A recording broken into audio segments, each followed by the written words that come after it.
老婆今晚唔好走啦，喺度過夜我帶你揼骨。唔係話揼骨啦，就係。係啊，正規㗎。我同你講啊，成癮係一種心理疾病嚟㗎，老唔細。係嘛？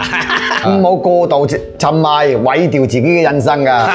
而家呢幾年呢，花柳病患者都一年比一年多。英國性生理博士布拉沃爾啊，就研究發現啦，喺互聯網上邊，每20個人就有一個係性癮啊，條哥。如果你有以下表現呢，證明你有性生活嘅控制。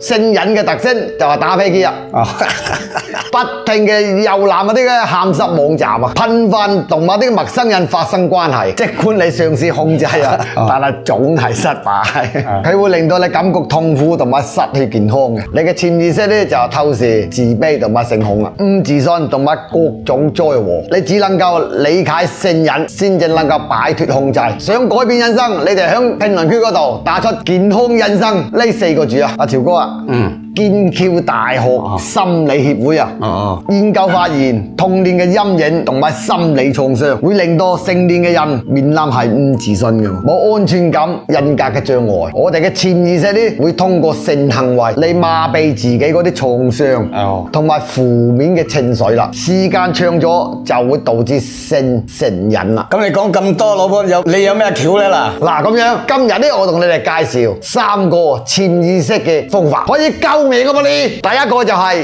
潛意識嘅療法啦，條哥啊，跟住我做咯喎。好啊好啊好啊，深呼吸，然後呢就連接潛意識嘅空間。好。想象一下，入邊係有一個淺紅色嘅房間。你打開門就會睇到一個摸住喊緊嘅細路仔啦。請你攬攬佢，然後同佢講：對唔住，長久以來我忽略咗你，而家我見到你啦。你唔需要通過性嚟擺脫痛苦啦，因為性癮只會傷害我哋。而家我已經長大啦，我會保護你，我愛你。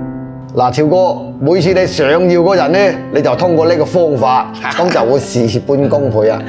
第二個方法呢，就係提升能量。長期性癮嗰類人呢，身體都會好虛嘅，但係身體越虛，就會觸發潛意識嘅唔安全感啦，從而呢就係想打飛機啦。所以解決嘅方法就係要鍛鍊身體。